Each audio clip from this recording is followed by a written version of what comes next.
Thousands of Georgians say they're going hungry because someone stole their food benefit money and it's not being replaced by the state. Channel 2 investigative reporter Ashley Lincoln is live in the studio now. And Ashley, you learned lawmakers are looking for long-term solutions. Yes, because a change is definitely needed. We found that the safety net for replacing stolen Supplemental Nutrition Assistance Program, or SNAP funds, has dried up. So now when a SNAP recipient goes to the state for help, they're being told there's nothing it can do, leaving families with no money for groceries. Georgia lawmakers say they recognize this is a major problem and are working on solutions. We're a little empty right now. Eureka Slaughter says looking at empty cabinets sends a wave of emotions through her. I'm holding back tears. It's very hurtful knowing that I promised my kids they wouldn't go through this. Coming home from school, ain't no food in here, because sometimes I don't get a chance to eat in school. My heart had dropped. And Jatavia Cook says she cried for 2 days after hackers hit her account twice within hours. What was behind those tears? A lot of frustration, because I'm already struggling.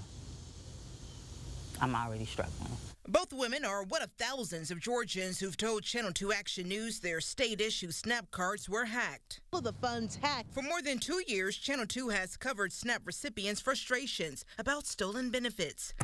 This is what we have to make work. Slaughter says she had to lean on her community to help her buy groceries for her family of 3. If it weren't for them, we'll probably be starving right now. The majority of the complaints from Channel 2 viewers show hackers are primarily spending the money in the Northeast. Both women showed us how their benefits were spent at stores in New Jersey, Pennsylvania, and New York. Have you ever been in New York and Pennsylvania? No. Were you there in March? No. In 2 different states. 2 different states. The federal government's program for replacing stolen benefits ended in December, but the hacking hasn't slowed down. I couldn't even get anybody on the phone line. For a year, I received benefits, so I truly know and understand the importance of having those benefits. State Representative Patty Marie Stinson was once a SNAP recipient. She says in recent months, her office has received a lot of complaints. This is not falling on deaf ears. She says Georgia lawmakers are working to craft legislation to provide long-term funding for replacement benefits. We want to make sure that people in Georgia know that Georgia legislators really know and understand and really concerned about what's happening. Data from the state shows in 2023, roughly 1,200 claims of stolen benefits were made. The number drastically jumped around 20,000 the following year, and nearly 30,000 claims of stolen benefits were made by the end of March. Federal lawmakers recognize this problem. The Bipartisan Fairness for Victims of SNAP Skimming Act would reimburse SNAP victims. One of the bill's sponsors, New York Congresswoman Grace Ming, says fraudsters mainly use skimming devices to steal funds, and adding chip card technology to EBT cards could significantly offset these thefts. Georgia Senator Raphael Warnock, whose family was on SNAP as he was growing up, agrees. We who serve in government have an obligation to make them whole. Georgia recipients say until new protections get passed, they'll remain vigilant and use the state's app to lock their accounts. I have to lock and unlock my card because that can't happen again.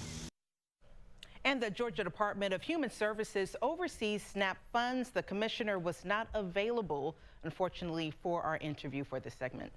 Well, Ashley, is the state doing anything to stop these kinds of thefts? Yes, we brought this to their attention, and they say that within the last year, the state has introduced several fraud protections, including the lock feature to lock and unlock a person's card, and also by not allowing easy pins like 1, 2, 3, 4. Now, it said at this time, card chipping is not possible in Georgia because most vendors' EBT point of sale systems do not support chip cards. And yesterday we found the U.S. Department of Agriculture announced it will disqualify retailers who are caught participating in this type of fraud. So it would take upgrades to the card, but also on the vendor's side too if they were to do that. All Absolutely. Right. Ashley, I know you'll stay on it. Thank you. Thank you.